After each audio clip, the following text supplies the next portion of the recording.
हरिअनंत हरिकथा अनंता के इस खंड में राम वनगमन और आरण्यवास की कथा वर्णित है।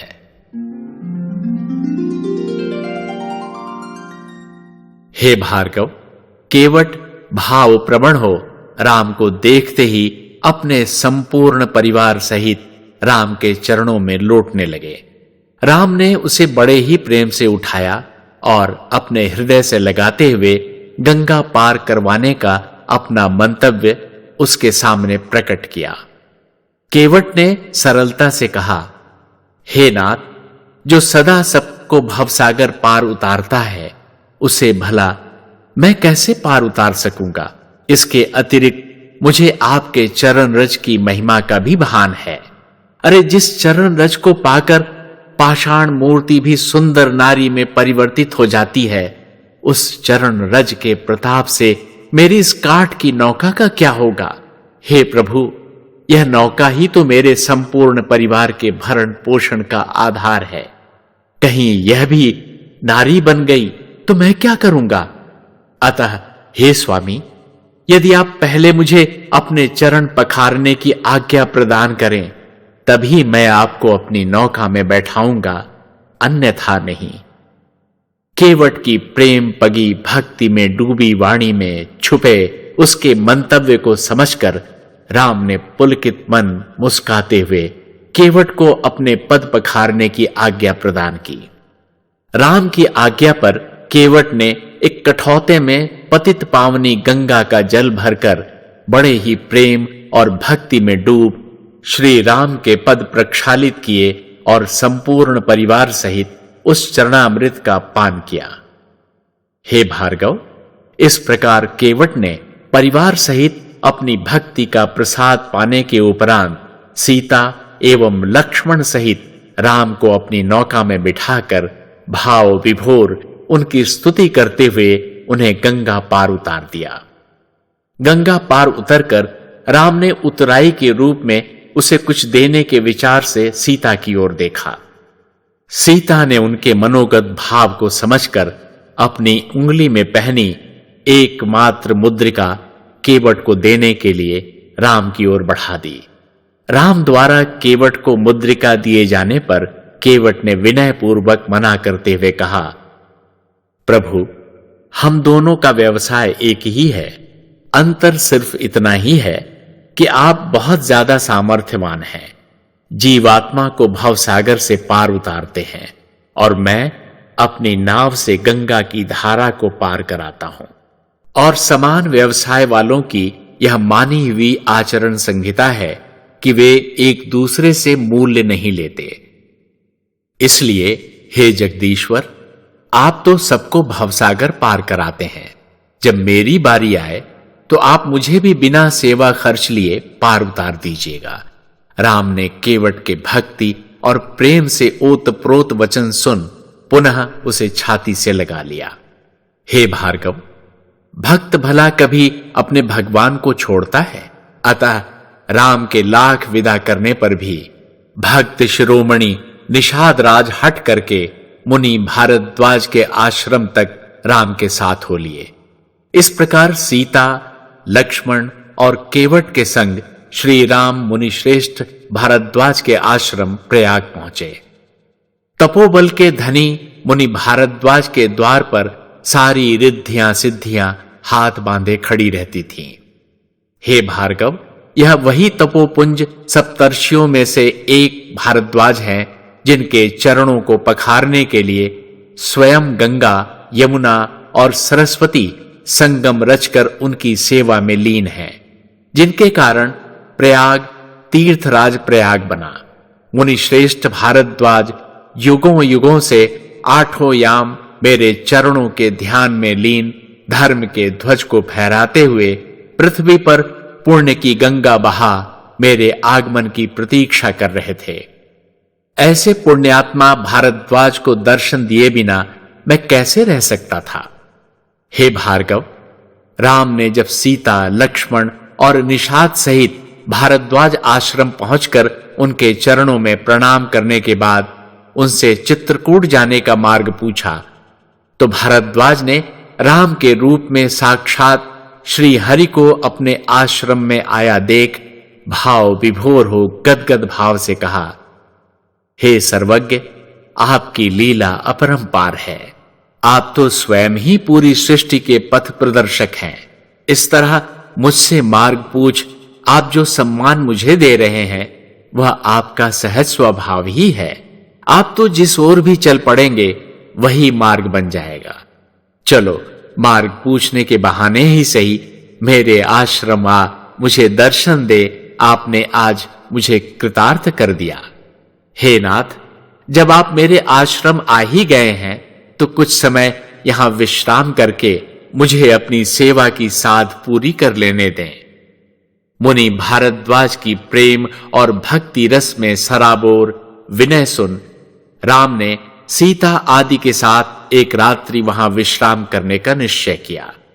मुनि भारद्वाज ने उस अवसर का लाभ उठाते हुए भांति भांति से श्री राम की सेवा कर अपने जन्म को सफल किया।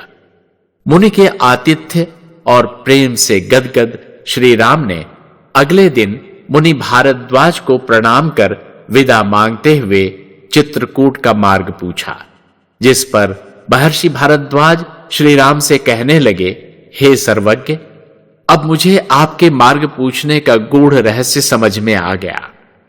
जीव जगत के कल्याणार्थ आप वह मार्ग पूछना चाहते हैं जिस पर चलकर मानव सहज ही आप तक पहुंच जाए।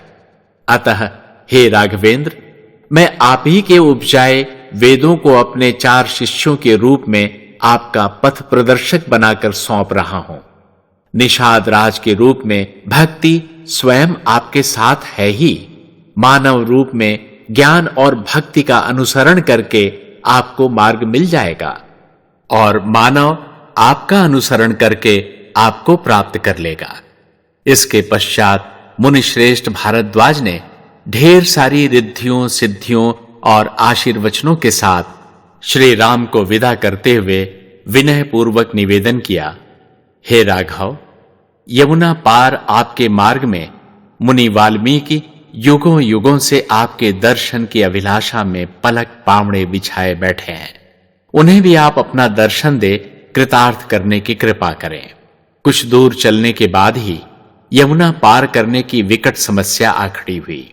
राम को चिंता मग्न देख केवट ने उनकी चिंता का कारण पूछा और कारण विदित होते ही केवट ने वन से बांस बल्ली काटकर उन्हें सुंदर सी नौका का रूप प्रदान कर दिया, जिस पर बैठकर राम सहित सभी लोग यमुना पार करने लगे।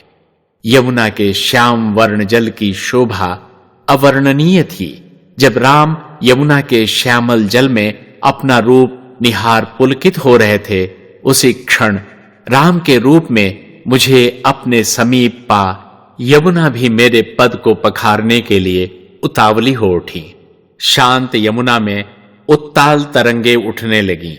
उस पर भी मेरे चरणों को न पाकर यमुना की तरंगे और भी उत्ताल होने लगी। तब भय से व्याकुल निषाद राज केवट कहने लगे, हे नाथ, यह आपकी कौन सी लीला है? लगता है नदियां पार कराने वाला मैं और भवसागर पार कराने वाले आप आज साथ साथ डूबेंगे। केवट के वचन सुन मैंने मुस्काते हुए कहा, हे निषाद राज, आप तो भक्ति के साक्षात स्वरूप हैं। आप भी यमुना की भक्ति को नहीं समझ पा रहे। यमुना भी भला आपसे कम है क्या? वह भी मेरे चरण पखारने के लिए आतुर हो अपनी उत्ताल तरंगों द्वारा मेरे चरणों तक पहुंचने का प्रयास ही तो कर रही है। इतना कह मैंने अपना पग यमुना की गोद में डाल दिया, जिसके स्पर्श से यमुना शांत होकर मेरे पग की भांति भांति से पूजा कर निहाल हो उठी। उसकी आकांक्षा को समझ मैंने उसे गदगद करते हुए आशीर्वाद दिया, हे यमुना, तुम भी पृथ्वी पर गंगा की ही भांति पतित पावनी मानी जाओगी। आज तुमने अपनी भक्ति से मुझे सदा सदा के लिए जीत लिया है। मैं अपने कृष्णावतार में तुम्हारी रही सही पीड़ा भी नित्य दर्शन और सानिध्य से मिटा दूंगा। यमुना पार करने के पश्चात राम लक्ष्मण और जानकी महर्षि वाल्मीकि के आश्रम पहुंचे। हे भार्गव, लगता था मेरे वहां आने की खबर मुनि वाल्मीकि को स्वयं ही हो चुकी थी। मेरे स्वागत में आश्रम में चारों ओर बंधनवार लटक रहे थे। गाय के गोबर से लीपा हुआ पूरा आश्रम गमक रहा था। वहां व्याप्त पवित्रता का तो कहना ही क्या, चारों ओर साहित्य और संस्कृति का वातावरण था। कहीं श्लोक तो कहीं मंत्र गुंजायमान हो रहे थे। हे भार्गव, ये वही महातपस्वी और आदि कवि वाल्मीकि हैं जिन्होंने अपने रामायण में मेरी चरित्र की गाथा लिखी। महर्षि वाल्मीकि की एक अत्यंत रोचक कथा है। अपने पिछले जन्मों में अत्यंत संस्कारी होने के बाद भी अपने एक पाप के कारण उनका जन्म एक दस्यु परिवार में हुआ। दस्यु परंपरा के संस्कार पाकर पलने बढ़ने के कारण वे एक दुर्दम्य दस्यु बन यात्रियों को मार काट कर उनका सब कुछ लूट अपने परिवार का भरण पोषण करने लगे। उन्हें अच्छे बुरे पाप पुण्य का बोध तक नहीं था। किंतु हे भार्गव, पिछले जन्म के पुण्यों के उदय होने पर एक दिन मेरी होनी के विधान से प्रेरित देवर्षि नारद ने उसी मार्ग से भ्रमण किया जहां वाल्मीकि लूटपाट किया करते थे। वाल्मीकि देवर्षि को भी एक साधारण यात्री मान उन्हें लूटने को झपटे, जिस पर नारद ने अपना तंबूरा आगे बढ़ाते हुए वाल्मीकि से कहा, बच्चा, हमारे पास तो इस तंबूरे के अतिरिक्त और कुछ भी नहीं है। अगर यह तुम्हारे किसी काम आए तो अवश्य ले लो। नारद का समर्पण देख महादस्यु वाल्मीकि भी थोड़ा शांत हो गए। उन्हें शांत देख नारद ने उनसे पूछा, बच्चा, तुम यह पाप कर्म क्यों करते हो? इस पर वाल्मीकि ने प्रतिप्रश्न किया, यह पाप क्या होता है? मैं तो अपने परिवार का पालन पोषण करने के लिए अपना कर्म कर रहा हूं। इस पर नारद ने कहा, किसी को मारना, काटना, प्रताड़ित करना और उसे लूटना पाप कर्म है, जिसके फलस्वरूप तुम्हें सिर्फ दुख ही दुख प्राप्त होगा। नारद की बात सुनकर वाल्मीकि कहने लगे, ठीक है, जिस तरह मेरे कमाए धन को सारा परिवार बांटकर भोगता है, उसी प्रकार मेरे कमाए पाप या दुख को भी सारा परिवार बांटकर भोग लेगा। वाल्मीकि की इस बात पर नारद ने कहा, ठीक है, तुम जाकर जरा अपने परिवार के सदस्यों से तो पूछो कि क्या वे सचमुच तुम्हारे पाप कर्मों के फल में भागीदार बनेंगे। इस पर सुन वाल्मीकि व्यंग्य से कहने लगा, वाह बाबा, खूब उल्लू बना रहे हो। उधर मैं घर गया और इधर तुम चंपत हो जाओ। नारद ने कहा, ऐसी बात नहीं है बच्चा, मैं यहीं पर तुम्हारी बाट देखूंगा। फिर भी यदि तुम्हें मेरा विश्वास नहीं है तो तुम मुझे किसी पेड़ से बांध दो। नारद के सुझाव पर वाल्मीकि सचमुच नारद को एक पेड़ से बांध अपने घर पहुंचे। जब उन्होंने अपने परिवार के सदस्यों से पूछा कि क्या वे सब उनके दुख को भोगने के लिए तैयार हैं, तो सबने दुखों को भोगने से इनकार करते हुए कहा, हम तुम्हारे आश्रित हैं, हमारा भरण पोषण करना तुम्हारा कर्तव्य है। तुम पाप से धन उपार्जित करो या पुण्य से, यह तुम्हारा अपना फैसला है। तुम्हारे द्वारा किए गए पाप से मिले दुख को हम क्यों भोगें? तुम्हारे पाप का भार हम अपने ऊपर क्यों धारण करें? अपने परिवार के प्रियजनों द्वारा यह कड़वा सच सुनकर वाल्मीकि का भ्रमजाल टूट गया। हे भार्गव, वाल्मीकि भागकर जंगल में पुनः उसी जगह पहुंचे जहां देवर्षि नारद थे। पेड़ से बंधे नारद को मुक्त कर उनके चरण पकड़ घर का वृतांत सुना, अपने पापों से मुक्ति का उपाय पूछा। नारद ने संपूर्ण सृष्टि में रमे हुए राम के नाम का जप करने का मंत्र वाल्मीकि को प्रदान किया, किंतु अपनी तामसी वृत्ति और मूढ़मति के कारण वाल्मीकि राम नाम का सहज उच्चारण करने में भी असमर्थ थे। उनके मुख से तो मरा या मारा के सिवाय कुछ निकलता ही नहीं था। यह देखकर नारद ने कहा, कोई बात नहीं बच्चा, तुम मरा मरा का जाप पूर्ण निष्ठा से करो, यह मरा मरा ही राम राम बन के तुम्हारा उद्धार करेगा। हे भार्गव, जो दस्यु वाल्मीकि निरीह यात्रियों का गला काटकर हत्या करने में भी कभी रंच मात्र संकोच नहीं करता था, वही राम नाम के मंत्र की महिमा से धर्म, कर्म, सत्य, दया और करुणा का साक्षात स्वरूप बन गया। एक दिन जब एक क्रौंच पक्षी का जोड़ा केलीरत था, तब बहेलिये के बाण से नर पक्षी मारा गया। उसके विरह में विकलित मादा द्वारा अपने प्रिय के लिए किया गया करुण आर्तनाद सुनकर इन्हीं वाल्मीकि के मुख से पहली छंदबद्ध संस्कृत कविता फूटी। इस प्रकार महर्षि वाल्मीकि आदि कवि के रूप में प्रतिष्ठित हुए। हे भार्गव, आज वही वाल्मीकि राम के चरणों में लौ लगाए अनंत काल से उनके दर्शन की अभिलाषा में पलके बिछाए प्रतीक्षारत थे। अपने इष्ट देव को सम्मुख पाकर वाल्मीकि भाव विभोर हो कह उठे, हे राघव, बहुत देर लगा दी। उनकी यह भाव विह्वलता देखकर राम के नेत्रों में भी प्रेमाश्रु उमड़ आए और उन्होंने वाल्मीकि की अनंत काल की भक्ति का फल देते हुए उन्हें खींचकर अपनी छाती से लगा लिया। कितनी ही देर तक यह भावपूर्ण प्रेम मिलन चलता रहा। उसके पश्चात राम ने महर्षि वाल्मीकि से विदा लेते हुए कहा, हे मुनिश्रेष्ठ, कृपया मुझे बताएं कि मैं अपने इस वनवास काल में कहां निवास करूं।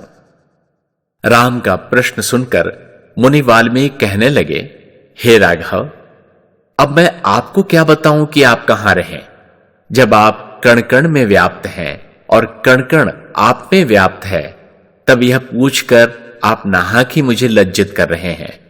14 भुवन में कोई तो ऐसी जगह बताइए जहां आप न हो। हां, अगर आप नरलीला की बात कर रहे हैं तो आपको अवश्य स्थान बता सकता हूं। जो आपको हृदय से पूजता है, आप उसके हृदय में रहें। जो सोते जागते, हंसते गाते, खाते पीते, उठते बैठते, चलते फिरते सदैव आपका नाम लेता है, आप वहां रहें। हे राघव, यह सारे लक्षण मंदाकिनी के तट पर तपोलीन मुनि अत्रि और उनकी पत्नी महासती अनसुईया में व्याप्त है। आप वहीं अपनी कुटिया बनाकर निवास कीजिए। सीता को अनसुईया का सानिध्य मिल जाएगा और आप अपने कर्म करने को स्वतंत्र हो जाएंगे। हे भार्गव, चित्रकूट पहुंच राम, लक्ष्मण और सीता स्वर्ग को भी लजाने वाले महर्षि अत्रि के पावन आश्रम पहुंचे।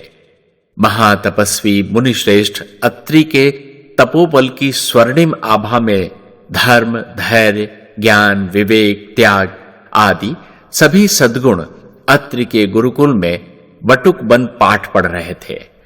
माता अनुसुईया इन सबको अपने स्नेह और वात्सल्य से सींच कर पल्लवित पुष्पित करती रहती थी। माता अनुसुईया की ममता को पाकर हिंसक प्राणी भी अपना स्वभाव त्याग उन्हें मातृत्व स्नेह करते थे। अन्य पशु पक्षी भी ऐसी स्नेहमयी मां को पाकर निहाल थे। पति सेवा तो अनुसुईया का धर्म ही नहीं, सहज स्वभाव था। पति के सारे सुख दुख ही अनुसुईया के अपने सुख दुख थे। नित्य प्रति गंगा स्नान करना अत्रि का दृढ़ नियम था, किंतु अत्यंत वृद्धावस्था के कारण उन्हें अब नित्य गंगा तट जाकर अपना नियम पूर्ण करना असंभव प्रतीत होने लगा था। यह देखकर एक दिन अनुसुईया ने गंगा को आदेश देते हुए कहा, हे गंगे, यदि मेरा पतिव्रत धर्म अटल है तो तुम हमारे आश्रम में प्रकट होकर मेरे पति परमेश्वर की नित्य गंगा स्नान की अभिलाषा पूर्ण करो।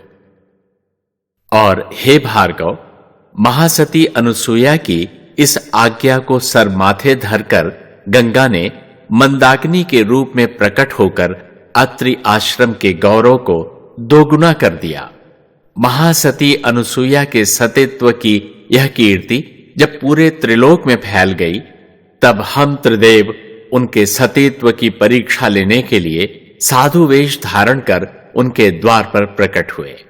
हम 3 साधुओं को देख आतिथ्य सत्कार के कारण अनुसुईया ने हमारी अभ्यर्थना करते हुए हमारे वहां पधारने का कारण पूछा, जिस पर हमने कहा, हे देवी, सुना है कि आपके द्वार से आज तक कोई भी याचक खाली हाथ नहीं लौटा। हम तीनों अत्यंत भूखे हैं और हमें शीघ्रातिशीघ्र भोजन चाहिए, किंतु भिक्षा के लिए हमारी एक शर्त है।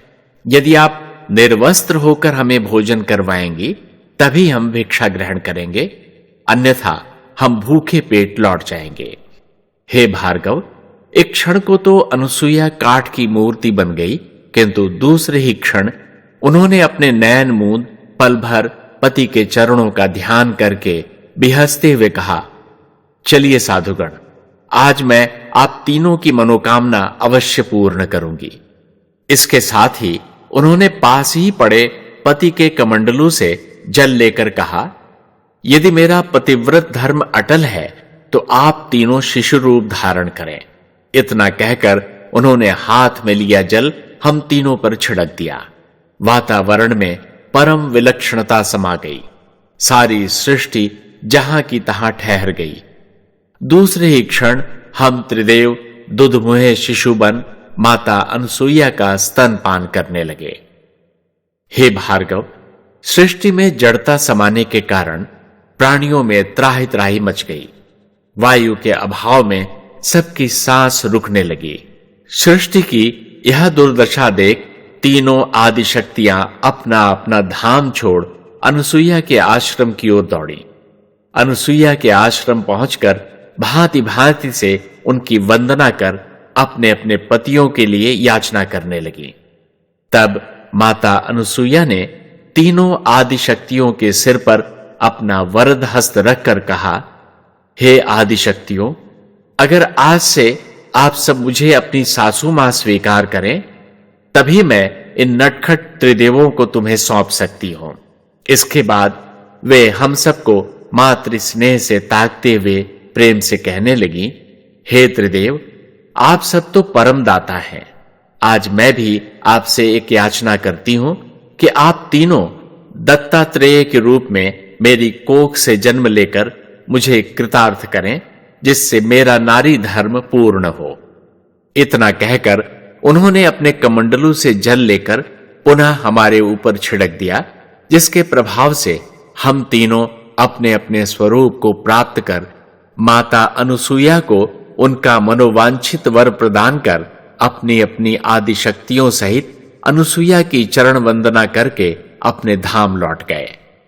हे भार्गव, राम, लखन और सीता के महामुनि अत्रि के आश्रम पहुंचने पर सचमुच महासती अनुसुईया ने इस वात्सल्य भाव के साथ स्वागत किया कि उन्हें माता कौशल्या का स्मरण हो आया। सीता को उन्होंने ढेर सारे उपहारों के साथ तरह तरह के आशीर्वाद प्रदान किए। मुनि अत्रि ने उन्हें कुटिया बनाने के लिए उपयुक्त स्थान का चुनाव करने में सहायता की।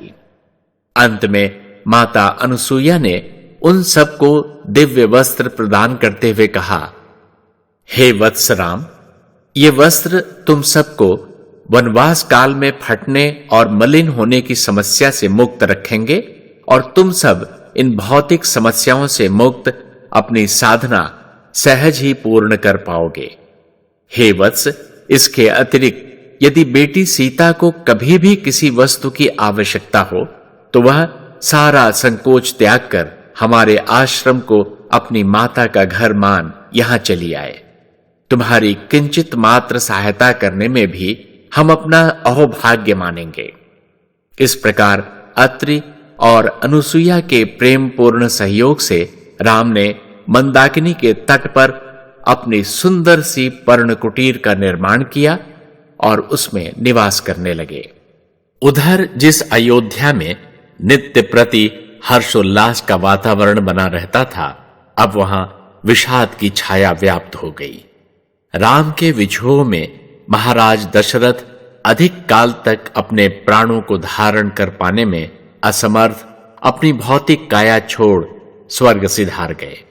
उनके अंतिम संस्कार के लिए भरत ने राम की अनुपस्थिति में गुरु वशिष्ठ से परामर्श किया, क्योंकि ज्येष्ठ पुत्र होने के नाते अंतिम संस्कार की क्रिया राम के द्वारा ही की जानी चाहिए थी, किंतु गुरु वशिष्ठ ने भरत को आदेश देते हुए कहा कि हे भरत, राम के प्रतिनिधि के रूप में यह कार्य तुम्हें ही संपादित करना चाहिए। इस प्रकार गुरु आज्ञा से भरत ने महाराज दशरथ की अंत्येष्टि क्रिया की। अयोध्या के सारे नर नारी शोक के महासागर में डूबे सदैव कैकेयी और भरत का नाम लेकर थू थू करने लगे। त्याग की मूर्ति भरत का अंतःकरण प्रजाजनों की घृणा और रोष की तीरों को सह सहकर छलनी हो चुका था। तभी एक दिन सुखद बयार के झोंके की तरह राम के चित्रकूट निवास का समाचार अयोध्या पहुंचा। भरत का अधीर मन तुरंत अपने अग्रज राम के दर्शन कर उन्हें अयोध्या लाकर अयोध्या का सिंहासन उन्हें सौंपने के लिए मचल उठा। वे तुरंत राम से मिलने के लिए चित्रकूट को निकल पड़े। राम मिलन की आशा में तीनों माताएं और असंख्य नर नारी भी भरत के साथ एक विशाल जुलूस के रूप में चित्रकूट की ओर निकल पड़े। उधर वन में भरत को असंख्य जन समुदाय सहित अपनी पर्णकुटी की ओर बढ़ता देखकर लक्ष्मण के मन में भ्रम उत्पन्न हो गया कि शायद भरत अपनी सेना सहित उन पर आक्रमण करने आ रहे हैं। लक्ष्मण को अत्यंत क्रुद्ध देख राम ने उन्हें समझाते हुए कहा, हे लखन, वस्तु स्थिति का ज्ञान किए बिना किसी पर भी संदेह करना उचित नहीं है। हमारे वन गमन के समय भारत से हमारी भेंट नहीं हो सकी थी, अतः वे अवश्य ही हमसे भेंट करने के लिए हमारे पास आ रहे होंगे। राम के समझाने पर लक्ष्मण का क्रोध शांत हुआ, अन्यथा वह तो अपने वाणों द्वारा भारत सहित उस पूरे जुलूस को नष्ट भ्रष्ट करने की ठान लिए थे। राम को देखते ही भरत दौड़कर उनके चरणों में गिरकर फूट फूट कर रोने लगे। भरत की यह दयनीय दशा देख स्वयं श्री राम के नेत्रों में भी प्रेमाश्रु उमड़ आए। उन्होंने भूमि पर पड़े भरत को उठाकर अपनी छाती से भींच लिया। भरत ने भावपूर्ण शब्दों में कहा, हे तात, आज आपके होते हुए भी यह भरत अयोध्या में अनाथ हो गया है। पहले तो आप हमें छोड़कर वन में आ गए और फिर आपके वियोग में पिताश्री भी अपना नश्वर शरीर त्याग परम धाम सिधार गए। कृपया अब तो अयोध्या लौटकर मुझे प्रजाजनों की उपेक्षा और व्यंग बाणों से बचाएं, अन्यथा मेरे प्राणों का हरण कर मुझे मुक्ति दें। पिता के स्वर्गवास का दारुण समाचार सुनकर राम ने किसी प्रकार भरत को शांत कर अपनी माताओं को सांत्वना दी। फिर सबसे पहले मंदाकिनी के तट जाकर उसके जल से अपने पिता की आत्मा की शांति के लिए तर्पण किया। उसके पश्चात उन्होंने भरत को समझाते हुए कहा, हे भरत, जिस सत्य की रक्षा के लिए हमारे महाप्रतापी पिताश्री ने मृत्यु का वरण कर लिया, क्या अब अयोध्या लौटकर मेरा उन वचनों को तोड़ना उचित होगा? राम की इतनी मार्मिक और तर्क संगत बात सुनकर भरत ने कहा, हे तात, परंतु अयोध्या के सिंहासन पर तो सदैव आपका ही अधिकार है। भला उस पर बैठकर मैं कैसे शासन कर सकता हूं? भरत के प्रश्न पर राम ने कहा, ठीक है, मैं तुम्हारी बात स्वीकार करता हूं, परंतु वनवास काल तक के लिए अपना वह अधिकार मैं तुम्हें सौंपता हूं। तुम मेरी ओर से शासन की देखरेख करो। राम की आज्ञा सुनकर भरत कहने लगे, हे तात, मुझे आपकी आज्ञा शिरोधार्य है, किंतु आपने स्वयं अपना पद मुझे प्रदान किया है। इसका कोई प्रतीक, कोई चिन्ह मुझे देने की कृपा करें, अन्यथा प्रजाजनों को इसका विश्वास कैसे होगा?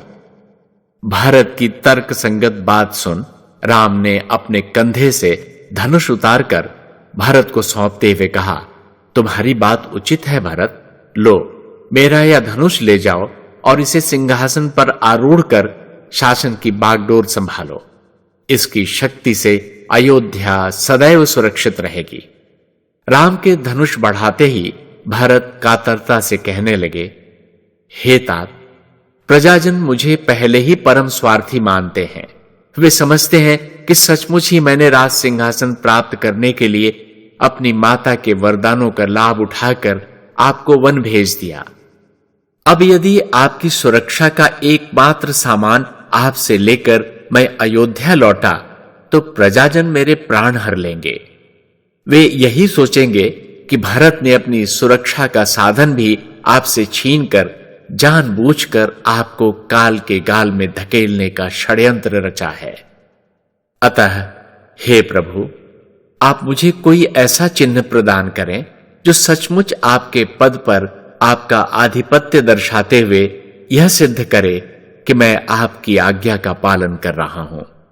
हे भार्गव, भरत अपनी यह बात कह ही रहे थे कि तभी मेरी पादुका के नीचे अन्यान्य तृण और दूर्वा भी विनय पूर्वक मुझसे प्रार्थना करने लगे, हे सर्वेश्वर, आप अपने मानव रूप में अपने चरण कमलों से सबको कृतार्थ कर रहे हैं।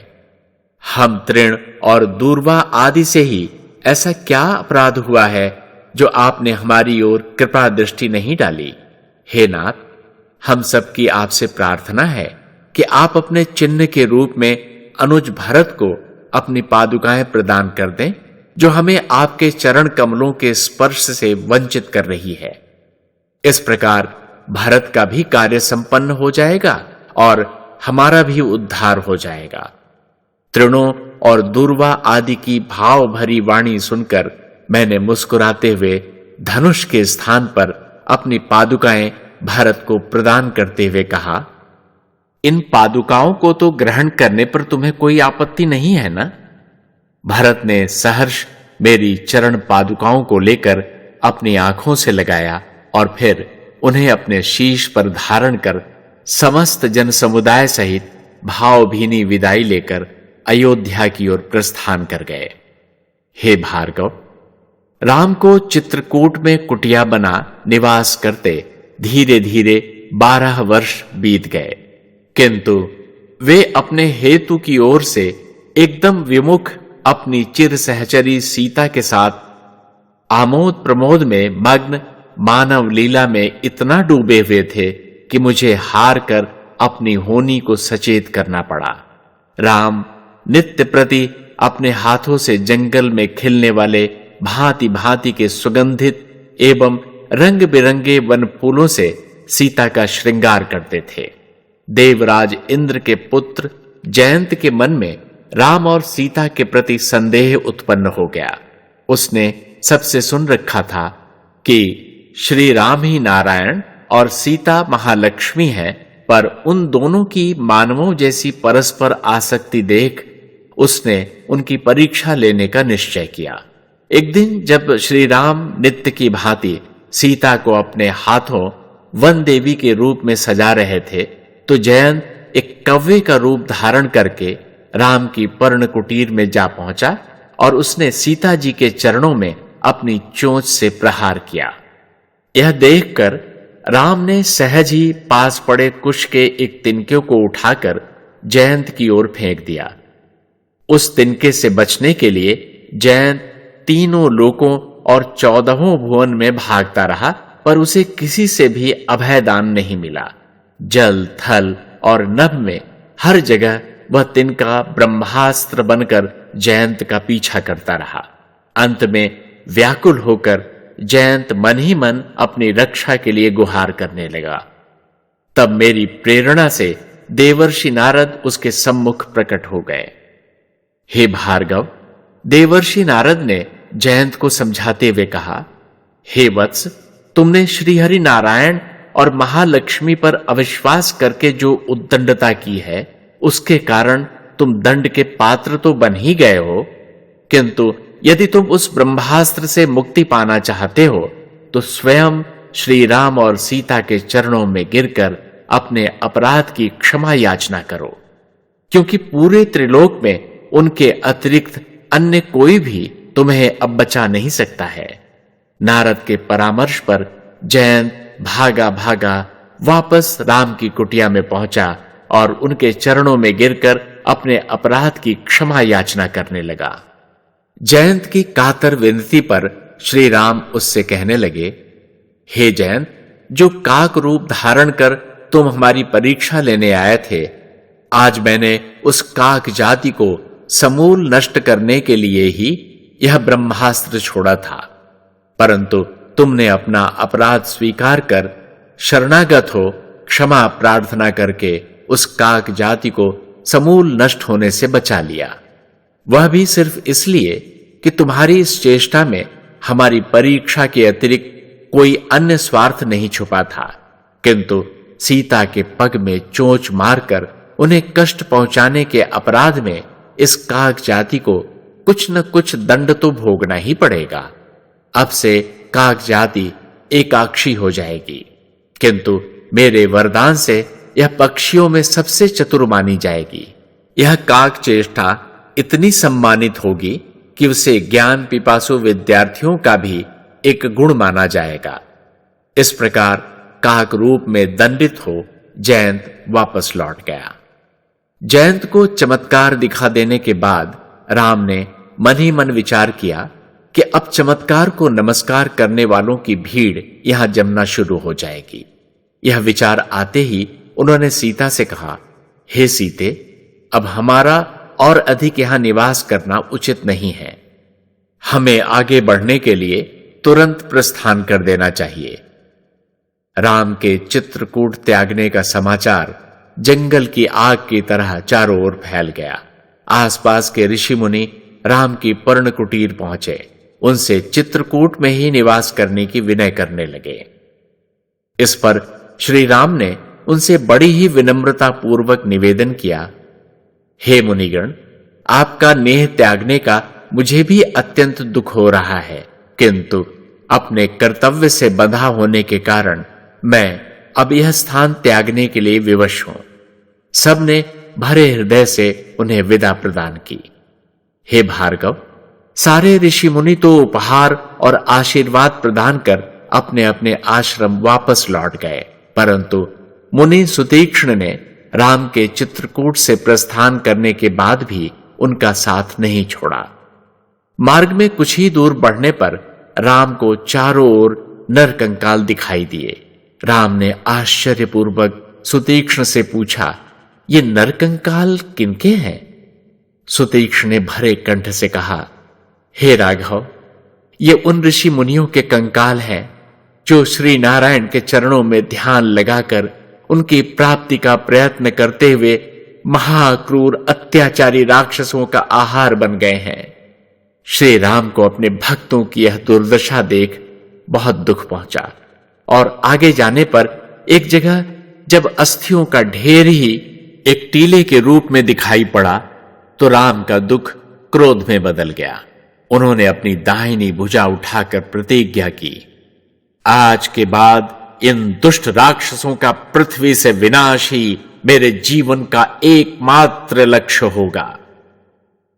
हे भार्गव, राम की यह प्रतिज्ञा सुनकर मुनि सुतीक्ष्ण राम से विनय पूर्वक कहने लगे, हे राघव, मेरे गुरुवर महामुनि अगस्त्य ने अपनी यौगिक क्रियाओं और मंत्र शक्ति द्वारा अनेक दिव्यास्त्रों का आविष्कार किया है जो आपके इस महायज्ञ में बहुत काम आएंगे। अतः मेरा आपसे निवेदन है कि आप मेरे गुरुवर के दर्शन कर उन दिव्य आयुधों के मंत्र ग्रहण करें जिनकी सहायता से आप सहज ही राक्षसी वृत्ति का विनाश कर सकेंगे। सुतीक्ष्ण के परामर्श पर राम ने मन ही मन उनका मंतव्य समझकर उनके साथ अगस्त्य मुनि के आश्रम की ओर प्रस्थान किया। हे भार्गव, सुतीक्ष्ण के साथ राम काफी काल तक दक्षिण दिशा में अवस्थित दंडक वन की ओर बढ़ते रहे। एक दिन उन्हें बड़ा ही पावन और मनोहारी आश्रम दिखाई देने लगा। राम ने सुतीक्ष्ण से पूछा, हे ऋषिवर, यह किस महामुनि का पुनीत आश्रम है जिससे दिव्य प्रकाश प्रस्फुटित हो रहा है? सुतीक्ष्ण ने पुलकित होते हुए कहा, हे राघव, यही तो हमारे गुरुदेव महामुनि अगस्त्य का आश्रम है और उन्हीं के महाप्रताप के प्रकाश से ये सारा वन प्रांतर जगमगा रहा है। हे भार्गव, महामुनि अगस्त्य सारे दिव्यास्त्र मुझे सौंपने के लिए बड़ी व्यग्रता से मेरी प्रतीक्षा कर रहे थे। एक दिन वे पूरे महासागर को चुल्लू में भरकर पी गए थे। एक समय की बात है, टिटटिप पक्षियों का एक जोड़ा बहुत काल से समुद्र तट पर निवास करता था। कुछ समय के पश्चात मादा टिटटिप ने अंडे दिए। वे बड़े ही प्रेम से अपने अंडों की देखभाल करते अपने शिशुओं को दुलारने के अवसर की प्रतीक्षा कर रहे थे। तभी एक दिन सागर ने उनके अंडों को अपनी लहरों में समेट लिया। इस घटना से अत्यंत शोकाकुल हो टिटहरी का जोड़ा समुद्र से प्रार्थना करने लगा कि हे समुद्र देव, आप कृपा करके हमारे शिशुओं को वापस लौटा दीजिए। किंतु सागर पर उन निरीह पक्षियों के विनय का कोई प्रभाव नहीं पड़ा। यह देख टिटहरी के जोड़े ने मन ही मन निश्चय किया कि वे समुद्र के जल को सुखाकर अपने शिशुओं को सागर के गर्भ से प्राप्त कर लेंगे। ऐसा निश्चय कर दोनों समुद्र में कूद अपनी चोंच और पंखों द्वारा समुद्र का यत्किंचित जल लाकर धरती पर फेंकने लगे। धीरे धीरे अन्य पक्षियों में इस घटना का प्रचार हो गया और सारी पक्षी जाति समुद्र की क्रूरता पर टिटहरी जोड़े के साथ एकता दर्शाते हुए समुद्र सुखाने के उस भगीरथ प्रयत्न में जुट गई। हे भार्गव, हजारों हजार पक्षियों द्वारा समुद्र के जल को सुखाकर उसके गर्भ से टिटहरी के शिशुओं को प्राप्त करना एक असंभव कल्पना ही कही जा सकती थी। किंतु अपनी संपूर्ण निष्ठा से कर्म में लीन उन पक्षियों को उनके कर्म का फल देने के लिए मेरी होनी सक्रिय हो गई, जिसके कारण पक्षीराज गरुण उनके निकट पहुंच उन्हें समझाते हुए कहने लगे, हे पक्षीवृंद, तुम्हारा संपूर्ण निष्ठा से किया हुआ यह कर्म प्रशंसनीय है, किंतु इसकी सफलता के लिए मेरी बात ध्यान से सुनो। यहां निकट ही महामुनि अगस्त्य का आश्रम है। उनके हृदय में प्राणी मात्र के लिए दया, ममता और करुणा कूट कूट कर भरी हुई है। आप सब उनके पास जाइए। आपकी करुण कथा सुनकर वे अवश्य ही आपकी सहायता करेंगे। पक्षीराज गरुण के परामर्श को मान समस्त पक्षीगण महामुनि अगस्त्य के पास पहुंच समुद्र गर्भ से टिटहरी के अंडे को वापस दिलाने की प्रार्थना करने लगे। निरीह पक्षियों की करुण कथा सुनकर अगस्त्य का कोमल हृदय करुणा से भर गया। उन्होंने समुद्र तट जाकर भांति भांति से समुद्र की प्रार्थना की कि वह टिटहरी के अंडों को लौटा दे। महामुनि की प्रार्थना का कोई प्रभाव नहीं हुआ। यह देख महामुनि अगस्त्य को क्रोध आ गया। उन्होंने समुद्र के जल को अंजलि में लेकर अभिमंत्रित करते हुए पी लिया। हे भार्गव, अगस्त्य के ऐसा करने पर समुद्र सूख गया और टिटहरी युगल को अपने शिशु मिल गए। समुद्र त्राहि त्राहि करता हुआ महात्मा अगस्त्य से कहने लगा, हे महामुनि, मुझसे बड़ा अपराध हुआ जो मैंने इन पक्षियों और आपकी विनती अनसुनी करके टिटहरी शिशु वापस नहीं लौटाए। किंतु हे मुनिवर, लहरें तो मेरा स्वभाव है। इन्हीं के द्वारा तो मैं जल को अपनी मर्यादा में आबद्ध रखता हूं। आप तो परम कृपालु हैं। अपने मुनि स्वभाव का परिचय देते हुए मुझे क्षमा करें और अपने अभिमंत्रण से मुक्त करें, ताकि मैं श्री हरिनारायण प्रदत्त अपना कर्तव्य पूर्ण करता हुआ जीव जगत का कल्याण कर सकूं। महामुनि अगस्त्य ने अपनी दयालु स्वभाववश समुद्र को क्षमा दान देते हुए मुक्त कर दिया। हे भार्गव, मुनि अगस्त्य के आश्रम पहुंच जब राम ने मुनि अगस्त्य के चरणों में लक्ष्मण और जानकी सहित प्रणाम किया, तो प्रेम और भक्ति के भावातिरेक में भरकर मुनि अगस्त्य रुधिर कंठ से कह उठे, हे राघव, आप तो सभी मानवों को कर्म की निष्ठा, सत्य की प्रतिष्ठा, भक्ति की शक्ति तथा त्याग और बलिदान की महिमा सिखाने के लिए ही इन वनों में भटक भटक कर ऋषियों मुनियों को अभय बांट रहे हैं। अन्यथा सारी सृष्टि तो आपसे ही जन्म लेकर आप ही में विलय हो जाती है। हे अवधेश, यह तो आपके स्वभाव का बड़प्पन है जो आपने मेरे जैसे अकिंचन की कुटिया को पवित्र कर हमें अपना दर्शन दे कृतार्थ किया। आपके दर्शन की अभिलाषा में ही मैं अनंत काल से आपके चरणों में लौ लगाए बैठा हुआ था। भला हो मेरे इस परम प्रिय शिष्य सुतीक्ष्ण का, जिसने अपनी गुरु दक्षिणा में श्री राम के रूप में साक्षात त्रिलोक के स्वामी का दर्शन कराकर मेरा जन्म सफल कर दिया।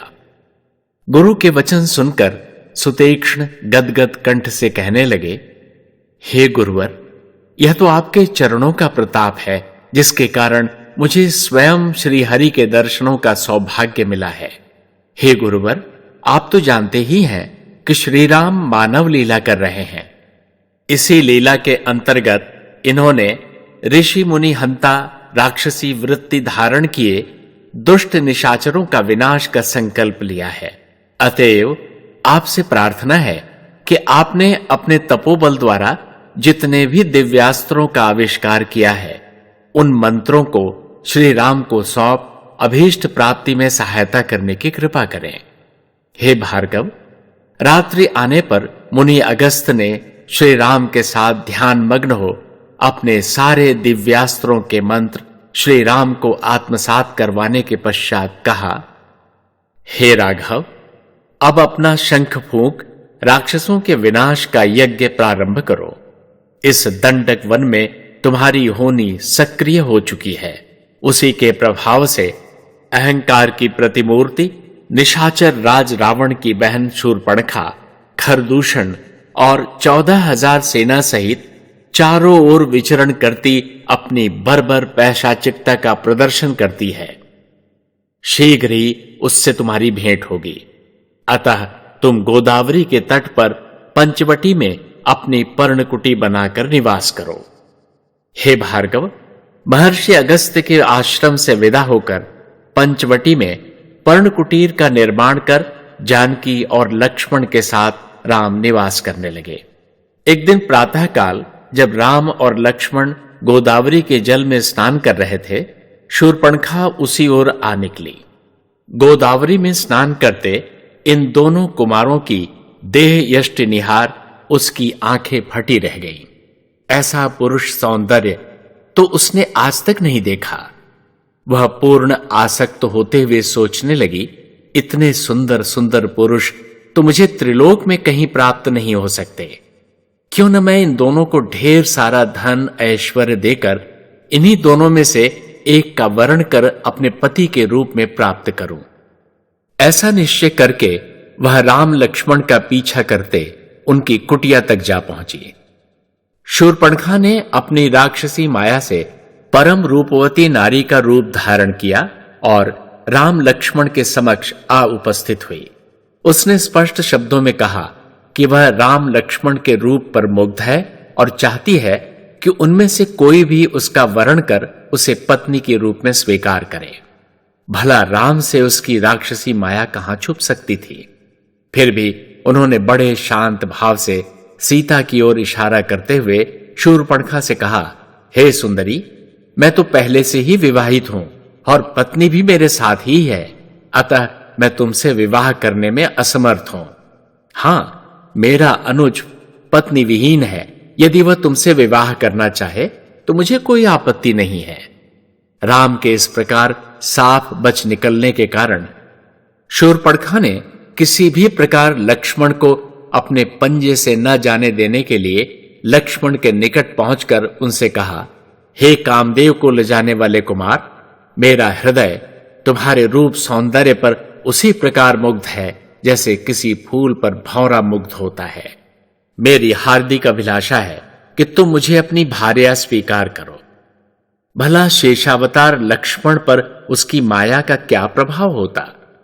लक्ष्मण पर अपनी बात का कोई प्रभाव न पड़ता देख शूर्पणखा ने अपने कुल की बड़ाई हाँकते हुए कहा, हे कुमार, शायद तुम्हें ज्ञात नहीं कि मैं त्रिलोक जयी परम प्रतापी लंका नरेश दशानन की भगिनी हूं।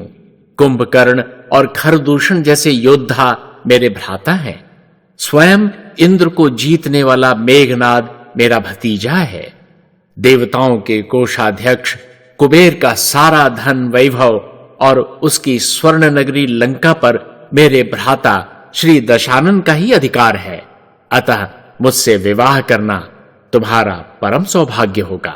शूर्पणखा की डींगे सुन सुनकर लक्ष्मण को तनिक क्रोध आ गया। उन्होंने शूर्पणखा को डांटते हुए कहा, हरि मूर्खा, शायद तुझे पता नहीं कि हम दोनों परम प्रतापी महाराज दशरथ के पुत्र राम और लक्ष्मण हैं। जिन दशानन, कुंभकर्ण, मेघनाथ और खरदूषण के बल और कीर्ति का बखान करते तेरी जीव नहीं थकती है, उनसे श्रेष्ठ योद्धा तो हमारी अयोध्या में भेड़ बकरियां चराया करते हैं। लक्ष्मण की इतनी अपमानजनक बात सुनकर शूर्पणखा का सारा धैर्य और कपट रूप तुरंत तिरोहित हो गया। वह अपना असली विकराल रूप धारण कर लक्ष्मण के ऊपर आक्रमण करने झपटी। लक्ष्मण ने उसे चेतावनी देते हुए कहा, अरे दुष्टा, तू एक स्त्री है, अतः मैं तेरा वध नहीं कर सकता, अन्यथा आज तुझे इस दुष्टता का मोल अपने प्राणों से चुकाना पड़ता। परंतु आज मैं तेरे नाक कान काट तेरे अभिमान को अवश्य नष्ट करूंगा, ताकि तू फिर कभी ऊंची ऊंची डींगे न हाँक सके। इतना कहकर लक्ष्मण ने खड्ग उठा शूर्पणखा के नाक कान काट डाले। हे भार्गव, राक्षसी वृत्ति के विनाश का शंखनाद यहीं से हुआ। क्रोध और अपमान से बिफरती शूर्पणखा अपने भाइयों खर और दूषण के पास पहुंची। शूर्पणखा के मुख से पूरा वृतांत सुन उसकी दशा देखकर खरदूषण ने क्रोध का ज्वालामुखी बन अपनी सेना को राम की कुटिया पर आक्रमण करने भेजा। वह निशाचरी सेना रात्रि के अंधकार में चुपके से राम की पर्णकुटी को चारों ओर से घेर आगे बढ़ी। कुटिया की रक्षा में खड़े लक्ष्मण की सतर्क दृष्टि से यह बात कैसे छुपी रह सकती थी। हे भार्गव, लक्ष्मण ने तो अपनी निद्रा तक को 14 वर्ष के लिए त्याग 8 याम अग्रज राम और माता जानकी की रक्षा का प्रण लिया था। राक्षसी सेना कोई विध्वंसक कार्य कर पाती, इससे पूर्व ही लक्ष्मण ने अपने बाणों से समस्त राक्षसी सेना को तहस नहस कर वहां से खदेड़ दिया। इस घटना से तो खरदूषण के क्रोध की सीमा न रही। वे और अधिक सेना लेकर अकेले लक्ष्मण पर टूट पड़े। अकेले लक्ष्मण पर खरदूषण को एक साथ मिलकर सेना सहित आक्रमण करता देख राम को क्रोध आ गया और उन्होंने एक ही बाण से खरदूषण और उनकी समस्त सेना को जलाकर भस्म कर डाला। यह देखकर शूर्पणखा के आश्चर्य का ठिकाना न रहा। वह भयभीत होकर वहां से भाग निकली। हे भार्गव, रोती कलपती शूर्पणखा अपने भाई राक्षस राज रावण के दरबार पहुंची। पूरी घटना सुनाने के बाद जब उसने खरदूषण के मारे जाने का समाचार रावण को दिया तो रावण अवाक रह गया। रावण महाज्ञानी था। उसे ज्ञात था कि खरदूषण को भी उसकी तरह नारायण के अतिरिक्त कोई मार नहीं सकता।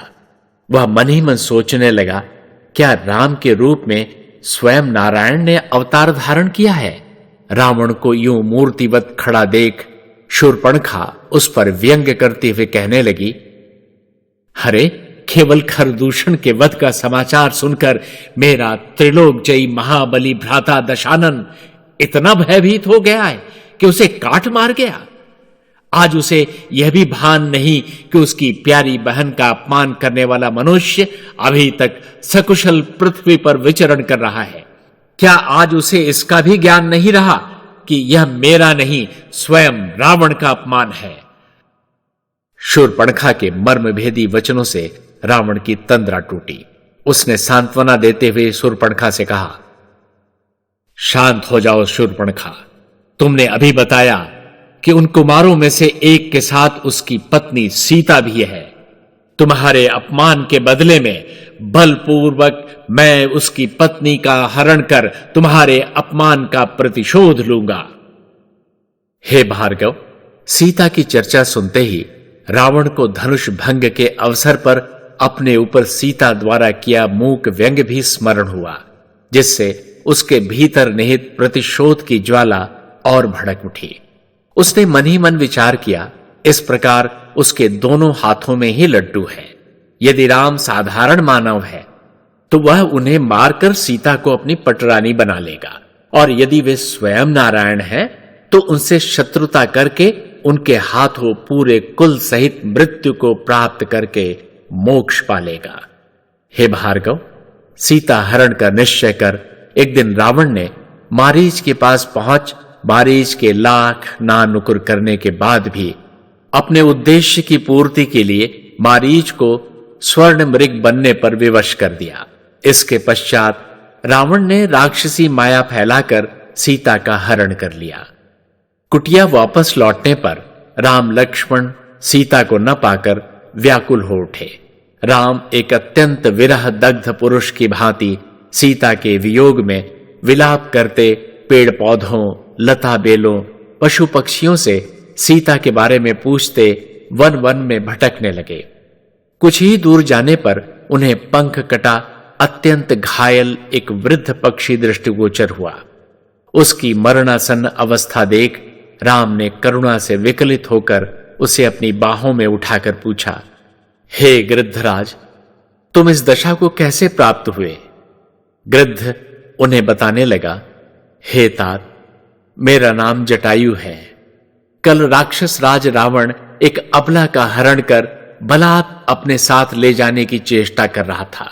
तब मैंने उसका रास्ता रोका, जिस पर रावण ने कहा, अरे जटायु, ये दशरथ की पुत्र वधू राम की पत्नी सीता है।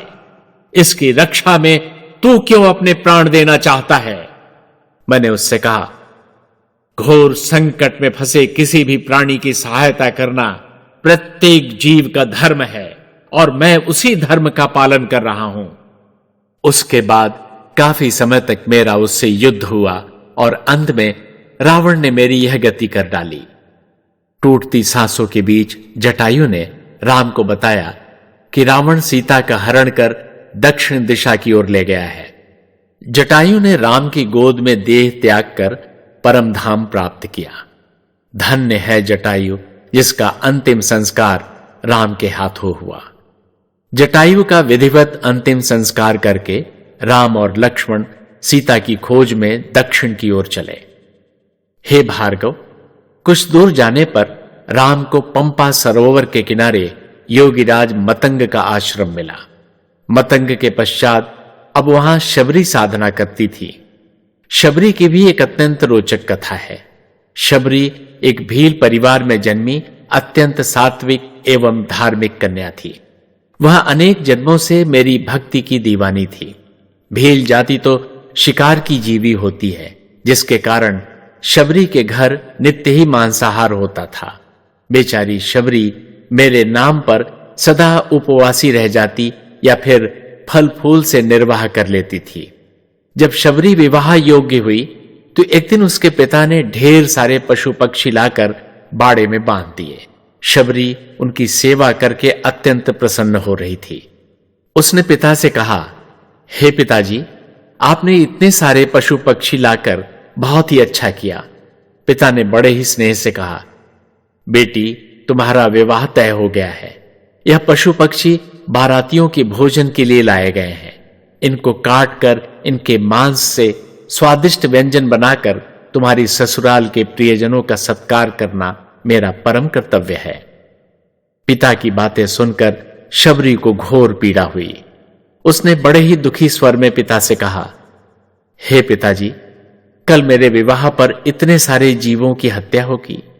जिस विवाह के कारण इतनी जीव हत्या हो, वह विवाह मुझे करना ही नहीं है। शबरी की बात सुन पिता ने रोष में डांटते हुए कहा, शबरी, तुम चुपचाप अपने कक्ष में जा विश्राम करो। संतानों के विवाह का निर्णय माता पिता करते हैं, स्वयं संतानें नहीं। सात्विक शबरी अपनी विनयशीलता के कारण उस समय तो वहां से चली गई, किंतु उसी रात चुपके से उठकर उसने पिता द्वारा लाए गए पशु पक्षियों को बाड़े से मुक्त कर भगा दिया और आजीवन अविवाहित रहने का संकल्प कर स्वयं भी घर से पलायन कर गई। शबरी भागते भागते मतंग मुनि के आश्रम पहुंची, जहां वह अनेक ऋषि कुमारों को बड़े मनोयोग से वेद पाठ करते और ऋषि मुनियों को जब तब यज्ञ हवन में लीन देख गदगद हो उठी। प्रभु प्रेम में विभोर शबरी को प्रातःकाल ब्रह्म बेला में एक अनोखी युक्ति सूझी और उस दिन से वह रात्रि में सबके सो जाने पर पूरे आश्रम को झाड़ बुहार और लीप पोत कर स्वच्छ करती, जंगल के वन फूलों से माला बनाकर हर यज्ञ वेदी पर पर्याप्त मात्रा में हार फूल पूजन हेतु रखाती और इसी को मेरी पूजा मान धन्य होती रहती थी। उसके इस कार्य को सारे आश्रमवासी प्रभु का चमत्कार मान धन्य हो रहे थे, किंतु मतंग मुनि के मन में यह शंका थी कि हो न हो यह किसी मनुष्य का कर्म है। एक रात वो पहरे पर बैठ गए और उन्होंने ये सारा कार्य करते शबरी को पकड़ लिया। भय से कांपती शबरी अपनी आंखों से अश्रु वर्षा करती कहने लगी, हे महामुनि, मुझसे बड़ा अपराध हुआ कि प्रभु प्रेम में पागल होकर प्रभु की सेवा करने के लिए नीच जाति होकर भी मैंने आपके आश्रम में प्रवेश कर उसे अपवित्र कर डाला। हे मुनि श्रेष्ठ, इस बार मुझे क्षमा करें, कल से मैं यह अपराध कदापि नहीं करूंगी। प्रभु प्रेम और भक्ति की रस में डूबी शबरी की निश्चल बातें सुनकर मुनि मतंग ने भाव प्रवण हो उद्वेलित कंठ से कहा, हे शबरी, अगर तुम प्रण करो कि अब से तुम इसी पागलपन में डूबी ऐसे ही सेवा करती रहोगी, तभी मैं तुम्हारा अपराध क्षमा कर सकता हूं। मुनिवर मतंग के इन शब्दों ने शबरी के मरुस्थल जैसे हृदय में जल की शीतल बूंदों का काम किया। वह खुशियों से भरकर मुनि के चरणों में गिर गई। मतंग ने शबरी को कृपा पूर्वक आश्रम के ही एक कोने में कुटिया बनाकर रहने और आश्रम की सेवा करने की आज्ञा प्रदान कर दी। हे भार्गव, कालांतर में अपनी सेवा और लगन के कारण शबरी ही मतंग की सर्वश्रेष्ठ शिष्या बनी। अपना अंतकाल समीप देखकर मतंग ने शबरी को निकट बुलाकर कहा, बेटी, अपने जीवन काल में तो मैं श्री राम के रूप में हरिनारायण के दर्शन से वंचित रह गया, परंतु तुम्हारे नेत्रों द्वारा मेरी अभिलाषा अवश्य पूरी होगी। मैं देख रहा हूं एक दिन राम इसी मार्ग से चलकर आएंगे और पंपा सरोवर में स्नान करके आश्रम में पधारेंगे। तुम्हारी कुटिया में कलेवा करते हुए तुम्हारी साध और साधना दोनों पूरी करेंगे। उस दिन से आज तक शबरी प्रतिदिन जंगल जा चख चख कर मीठे बेर इकट्ठा करती, अनंत काल से श्री राम के आगमन की प्रतीक्षा में पलक पावड़े बिछाए बैठी हुई है। हे भार्गव, हुआ भी वही जैसा मुनि मतंग ने कहा था। श्री राम शबरी के आश्रम पहुंच शबरी के जूठे बेर खा खाकर गदगद हुए और बदले में शबरी को अपनी नवधा भक्ति और अगाध प्रेम से कृतार्थ किया। जब राम की विदाई का समय आया तो शबरी ने कहा, हे राघवेंद्र, आप तो सब कुछ जानते हैं। ये जो भी घटनाएं घट रही हैं, आपकी होनहार के विधान से घट रही हैं। यहां से आपके थोड़ी ही दूर आगे जाने पर रिद्धमूक पर्वत आएगा और वहीं आपकी भेंट आपकी होनी के कारक आपके परम भक्त हनुमान से होगी। हनुमान आपकी होनी के विधान को पूर्ण करवाने में आपको अनन्य सहयोग प्रदान करेंगे, जिसके कारण आप अपना अभीष्ट सहज ही सिद्ध कर लेंगे। हनुमान ही आपकी मित्रता सुग्रीव से करवाएंगे और सुग्रीव चारों दिशाओं में वानर दल भेजकर सीता का पता लगवाएंगे। वही लोग आपको सीता की कुछ निशानी भी देंगे।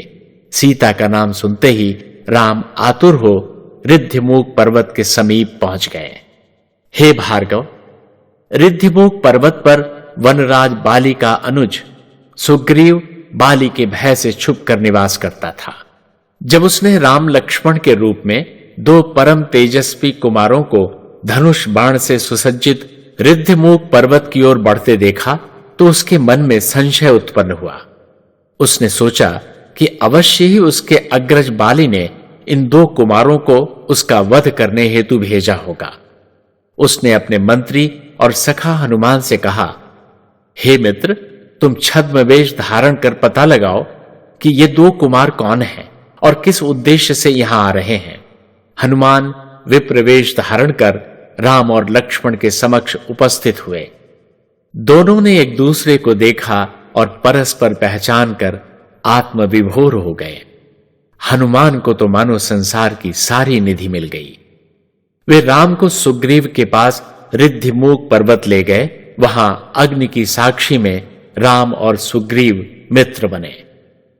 सुग्रीव के पूछने पर राम ने बताया कि कैसे सीता हरण हुआ और फिर सीता को खोजते खोजते कैसे वह यहां तक पहुंचे हैं। राम की बात सुनकर सुग्रीव अपनी गुफा के अंदर गया और एक पोटली लाकर राम के समक्ष रखते हुए कहने लगा, हे राघव, आकाश मार्ग से रावण के साथ जाते हुए एक अबला नारी करुण क्रंदन करती अपने वस्त्र और आभूषण फेंक रही थी। ये वही आभूषण है, आप परख लें। यदि ये माता सीता के हैं तो अवश्य ही वे रावण के चंगुल में फंसी हैं। राम वस्त्राभूषण देखते ही पहचान गए और सीता के वियोग में अश्रुपात करने लगे। राम की करुण दशा देख सुग्रीव ने प्रण किया, हे प्रभु, आप धैर्य रखें, मैं निश्चय ही हर दशा में माता सीता की खोज करवाऊंगा। सुग्रीव का प्रण सुन उसके मैत्रीय भाव से प्रभावित हो राम सहज ही सुग्रीव से पूछ बैठे, हे मित्र, इस रिद्धिमूक पर्वत पर आपके निवास करने का क्या कारण है? यह तपोभूमि है और आप तपस्वी तो है नहीं, फिर आप यहां क्या कर रहे हैं? राम के प्रश्न पर सुग्रीव ने कहा, हे प्रभु, इसका भी एक कारण है। एक समय की बात है, मैं दानव का बेटा मायावी हमारी किष्किंधा नगरिया भ्राता बाली को युद्ध के लिए ललकारने लगा। उसकी ललकार सुन परमवीर बाली उससे युद्ध करने को झपटा। बाली से मार खाकर मायावी भागता भागता एक गुफा में जा छिपा। बाली के साथ मैं भी मायावी का पीछा करता उस गुफा तक जा पहुंचा। बाली ने मुझे गुफा में जाने से रोकते हुए कहा, हे सुग्रीव, तुम्हारे गुफा में प्रवेश करने की आवश्यकता नहीं है। मैं अकेला ही इस दानव के लिए काफी हूं। तुम यही मेरी प्रतीक्षा करो, मैं इस दानव का वध करके लौटता हूं। भाई की आज्ञा मान मैं उस गुफा के द्वार पर महीने भर प्रतीक्षा करता रहा। बाली तो नहीं लौटा। हां, एक दिन गुफा के भीतर से रक्त की धारा बाहर आई, जिसे देख मैं डर गया। मैंने सोचा मायावी ने बाली का वध कर दिया है और अब वह बाहर आकर मेरा भी वध कर देगा। मैंने एक विशाल शिलाखंड से गुफा का द्वार बंद कर दिया और किष्किंधा पहुंचा। मेरे द्वारा सारा वृतांत सुन मंत्रियों ने राज सिंहासन खाली देख मेरे न चाहते हुए भी मुझे सिंहासन पर बैठा दिया। मायावी का वध करके द्वार पर रखे शिलाखंड को हटा करके जब बाली गुफा से बाहर निकला तो मुझे वहां न पाकर क्रोधित हो उठा। उसके पश्चात जब किष्किंधा पहुंच उसने मुझे सिंहासन पर आसीन देखा, तब तो उसके क्रोध की सीमा न रही। उसे भ्रम हुआ कि राज सिंहासन हथियाने के लिए ही मैं जानबूझकर कंदरा का द्वार बंद कर वहां से भाग आया। अपने क्रोधावेग में उसने मुझे घोर शत्रु की भांति मार मार कर मेरा सर्वस्व हरण कर लिया। यहां तक कि मेरी पत्नी को भी छीन कर उसने अपनी पत्नी बना लिया। हे राघव, बाली के हाथों अपनी आसन्न मृत्यु से बचने के लिए मैंने भागकर इस पर्वत पर शरण ली। शाप के कारण बाली यहां नहीं आ सकता। जैसा कि रिद्धिमूक नाम से ही ध्वनित होता है, यह पर्वत ऋषियों की मूक साधना का केंद्र रहा है। एक समय दुंदुभि नामक एक विशालकाय राक्षस ने किष्किंधा में भयंकर उत्पात मचाया, जिस पर बाली ने क्रुद्ध होकर अपने मुष्टि प्रहारों से दुंदुभि को मारकर उसके विशाल शव को अपने एक हाथ से उठाकर इतनी जोर से फेंका कि वह इस पर्वत पर आ गिरा। शव के गिरने से उससे छिटकने वाले मांस और रक्त की छींटों ने यहां के ऋषि मुनियों की कुटिया को अपवित्र कर उनकी साधना में विघ्न उत्पन्न कर दिया। ऋषियों ने बाली को शाप दिया कि यदि बाली इस पर्वत पर पैर भी रखेगा तो उसका सिर फटकर 1000 टुकड़ों में बिखर जाएगा। हे राघवेंद्र, उन्हीं ऋषि मुनियों ने मुझे अभय दान देकर एक महाप्रतापी मानव के आगमन की प्रतीक्षा करने को कहा है, जो इसी रास्ते आ मुझे दर्शन दे, बाली का वध कर मुझे पुनः राजा बनाएगा। जब मैंने मुनिगणों से उस महापुरुष की पहचान पूछी तो उन्होंने कहा कि जो दुंदुभी के ढांचे को अपनी एक ठोकर से अंतरिक्ष में विलीन कर देगा और ताड़ के 7 पेड़ों को एक ही बाण से काट डालेगा, वही तुम्हारा उद्धारक होगा। हे प्रभु, तब से मैं उसी महापुरुष की प्रतीक्षा कर रहा हूं। हे भार्गव, सुग्रीव की करुण कथा सुनकर राम ने प्रेम पूर्ण शब्दों में कहा, हे सुग्रीव, अब तुम मेरे मित्र हो। जो मित्र के दुख से दुखी नहीं होता उसे महापाप लगता है। तुम शीघ्र ही मुझे दुंदुभी की अस्थियां और वे ताड़ वृक्ष दिखाओ, जिन्हें नष्ट कर मैं तुम्हारे मन के सारे संदेह दूर कर सकूं। सुग्रीव द्वारा दुंदुभी का कंकाल और 7 ताड़ वृक्ष दिखाते ही राम ने अपने पैर की एक हल्की सी ठोकर से उसे अंतरिक्ष में विलीन कर दिया और एक ही बाण से 7 के 7 ताड़ वृक्षों को धराशायी कर डाला। हे भार्गव, इसके पश्चात राम से अभय प्राप्त करके सुग्रीव बाली से युद्ध करने गया। श्री राम ने एक वृक्ष के पीछे से बाली को बाण मारकर उसका वध कर दिया। बाली को वृक्ष के पीछे से बाण मारने के मूल में रहस्य यह है कि बाली को वरदान था कि जो भी उसका शत्रु उसके सामने आएगा, उसकी आधी शक्ति बाली को मिल जाएगी। बाली वध के पश्चात राम ने सुग्रीव को राज्याभिषेक करवाकर उसे किष्किंधा के सिंहासन पर प्रतिष्ठित कर दिया। कुछ समय के पश्चात अपने वचनों के अनुसार सुग्रीव ने वानरों के विशाल दल को 4 भागों में बांटकर चारों दिशाओं में माता सीता की खोज के लिए भेज दिया।